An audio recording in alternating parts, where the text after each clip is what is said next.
Buenas tardes, Puebla.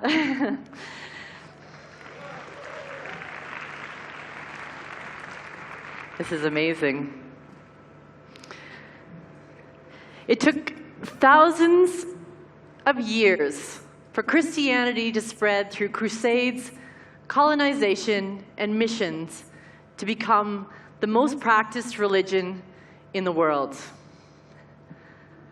It took hundreds of years and several generations of scientists to convince the world that germs were how diseases spread. It took 50 years for the Gutenberg press, the first printing press, to find its way through Europe.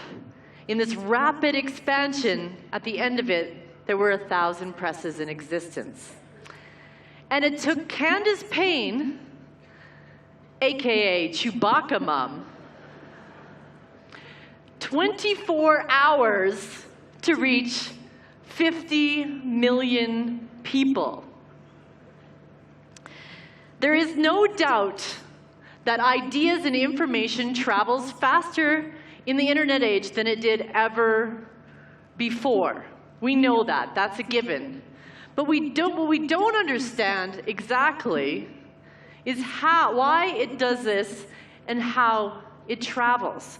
Now, sure, a lot of people have probably have dissected videos like Chewbacca Mom and tried to come up with all of the ways they think in which it got really popular, right? So all of the different pieces and characteristics of that content that would make it popular.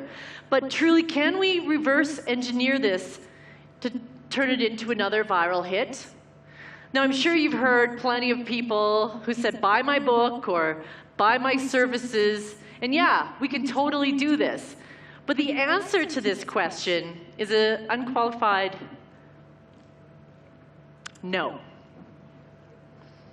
There's a reason why there isn't a simple answer to how things go viral.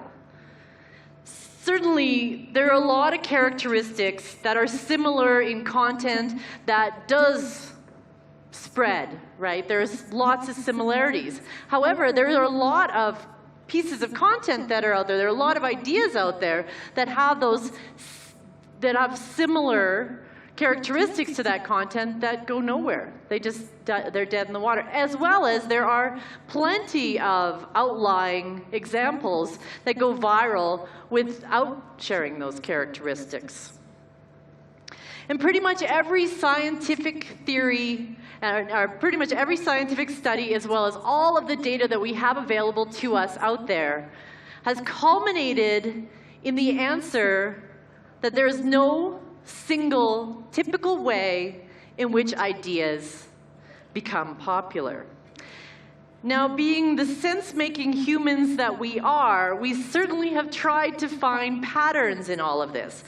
From Malcolm Gladwell's tipping point to even equating the spread of content to viral, so equated the spread of ideas to the spread of disease, some sort of neat and tidy, easy to package idea that spreads from person to person.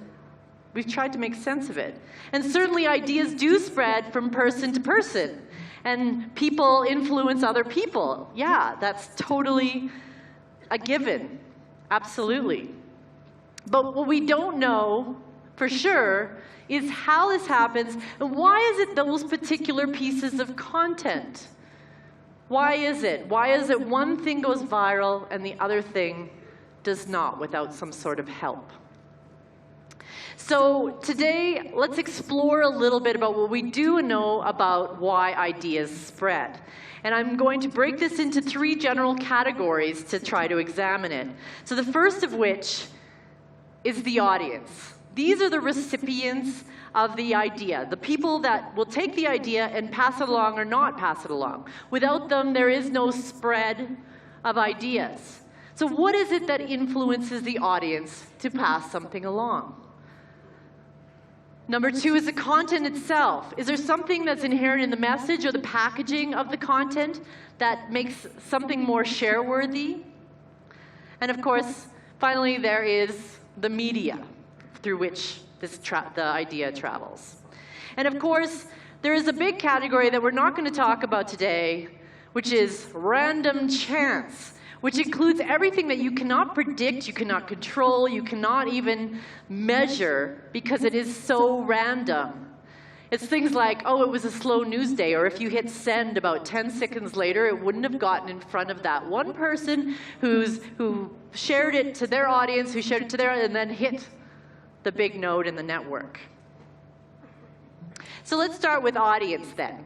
So what is it that influences people to share, to change their minds about something, to take action?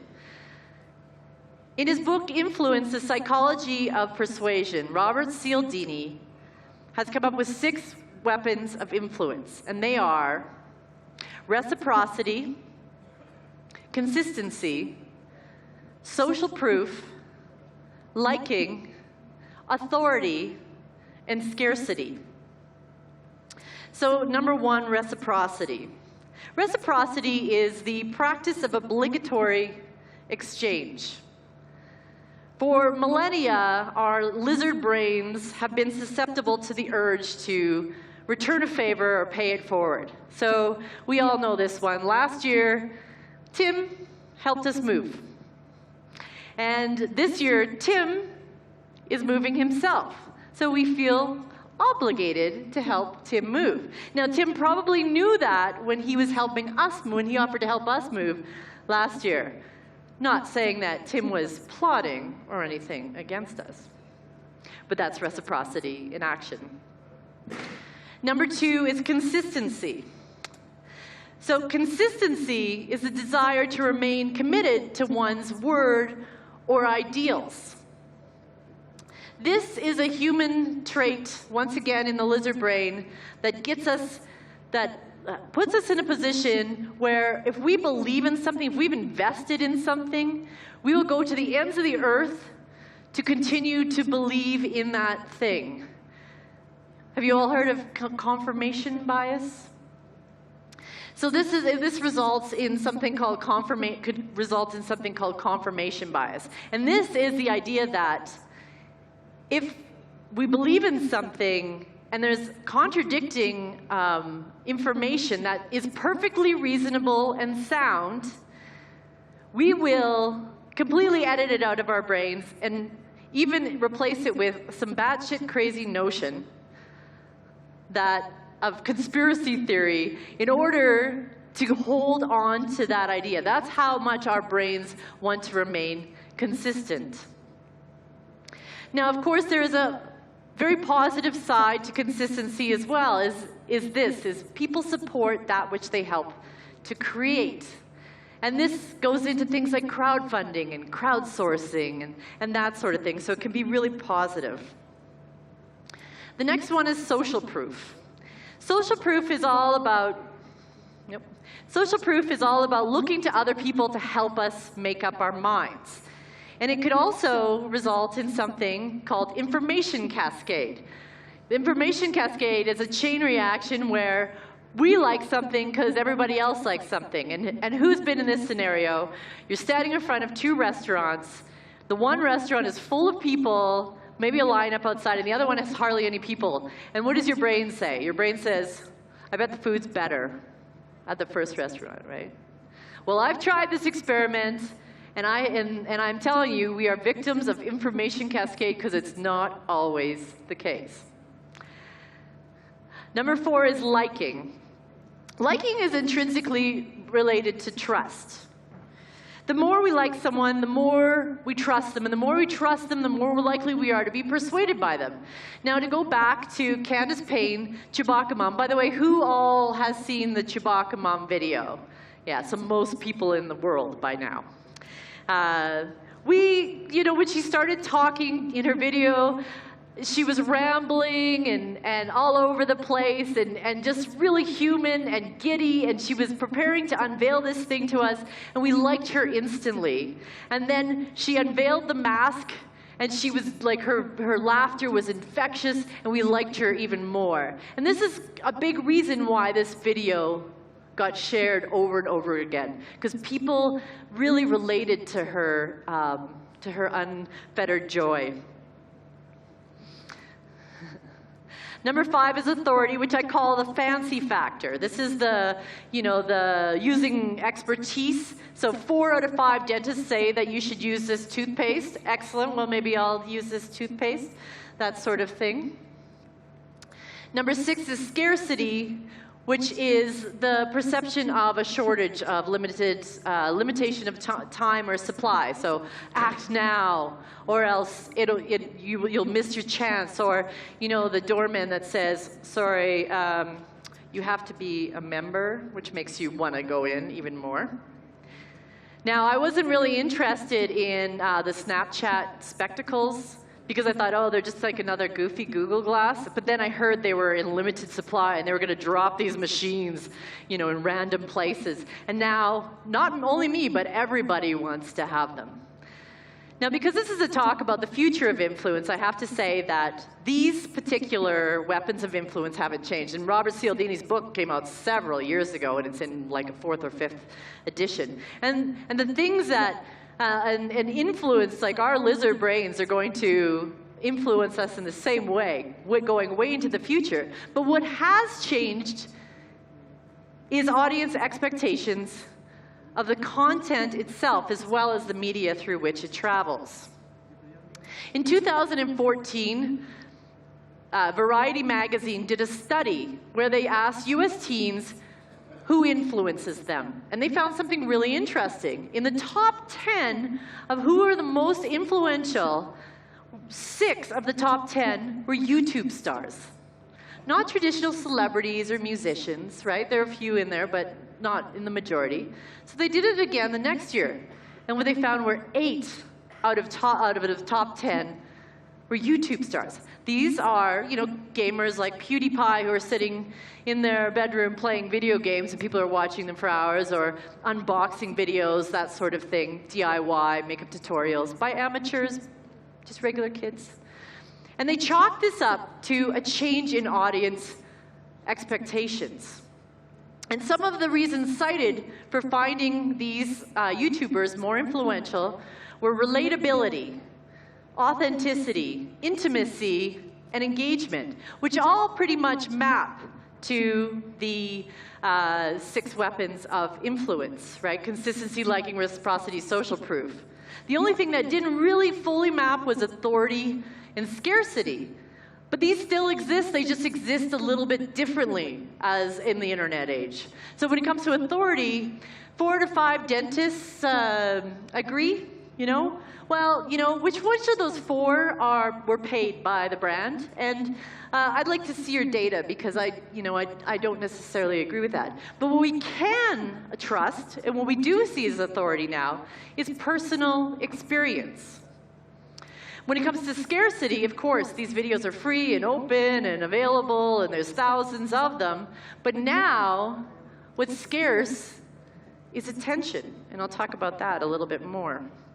And if you think this is just something for teenagers or 20-somethings, it's not the case. It actually goes across various different ethnicities and age ranges and locations. Because if you take a look to the last presidential election, the more this guy got unhinged and raw and unpolished and unfettered, the more people responded to them, the more he resonated with the audience.